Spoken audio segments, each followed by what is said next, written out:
What's going on, you guys? It's your huggable hipster here, and welcome back to Soulsborne Academy. Don't mind the hunter in the corner, they're just here for your protection. As you guys can tell by the title, I believe that the soul of the player is the Fire Maidens. Fire Maidens represent what this incorporeal part of the player actually is. So I'm going to throw up a definition of what the soul actually is here so you guys can read it. The soul is a spiritual or immaterial part of a human being or animal regarded as immortal, which is why the Fire Maiden is going from game to game to game and is at every single bonfire that we have.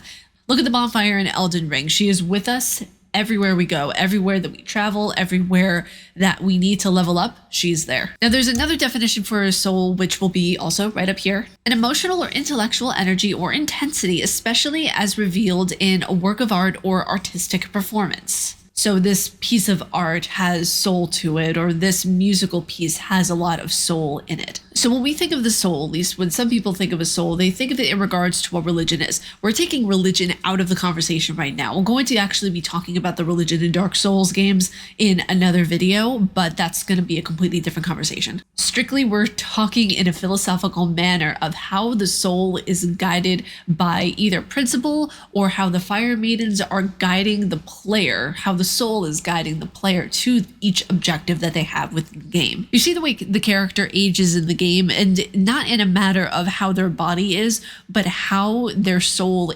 interacts with the world and how they learn and how they grow and how they level up. The leveling up, I would consider how the soul ages within Souls games. When we go through leveling up, we learn different attributes, and this is why it's so subjective within each Souls game, because each life that we have, each way that our soul is designed, each way that we choose to live is completely different. So the way in which we guide our soul and the way in which the Firekeeper guides us along, leveling us up on the way, going to be completely subjective throughout each playthrough for each player. Firekeepers are the very essence and core of what the Hollow represents, because without them, we can't level up. Without them, we can't successfully go through and beat bosses, because in order to go through and beat all these bosses, we have to be at a sufficient enough level.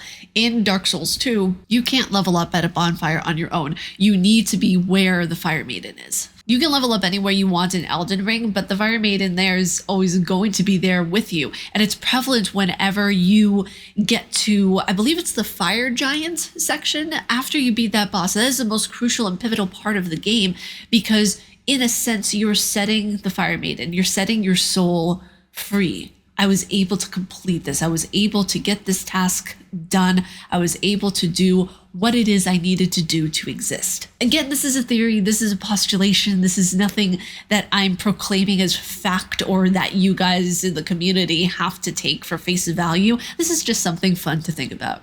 I just want to put that reminder out there, because any theory video that I do or any video that I do that talks about philosophy or psychology of anything in the Souls games or Souls-like games, it's all just opinion based. You know, I'm not saying like, hey, you guys gotta believe what I believe.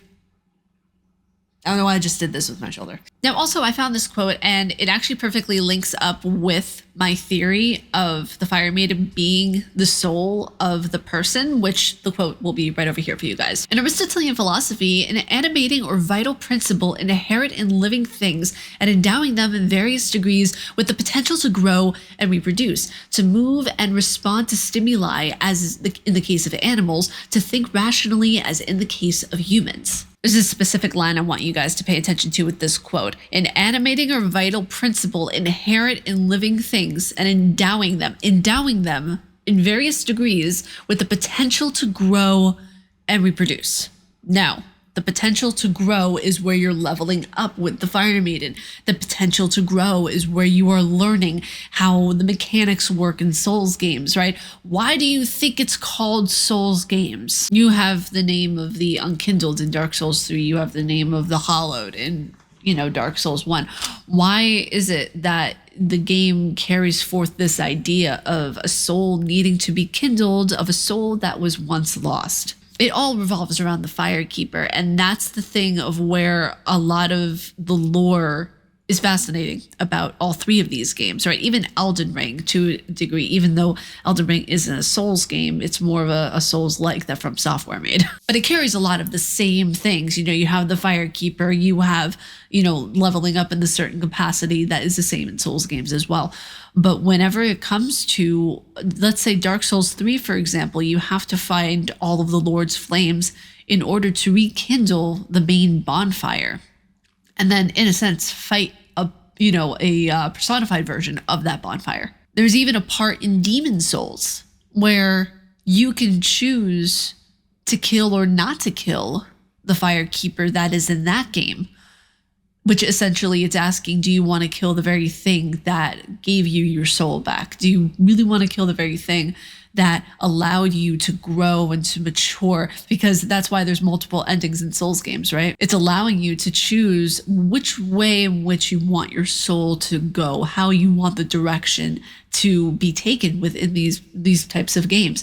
And that's why I absolutely love them, because it's so subjective. It so depends on how the player goes about it, what type of build they get, how they end the story, what kind of ending they get. There's multiple endings in Elden Ring. I think there's like 5 different endings. Correct me down below if I'm wrong. You know, you can choose to be this blood hungry, you know, you gave into the flame type of creature. You know, there's of course the regular ending where you become, the Lord. But there's several different types of endings in each Souls game of where, depending on where you wanted your soul to go, it will go in that direction. And it also has a lot to do with life in and of itself. You know, the way in which your story goes, or the way in which you make certain choices in life, that's the way your soul is going to go. That's the way in which your story is going to be guided. But if you guys like my face and what I do, please be sure to subscribe and hit that bell down below. I make videos every weekday here on YouTube. May you find your worth in the waking world, your hunter. Stay casually nerdy, and I will see you all in the next video. Umbasa.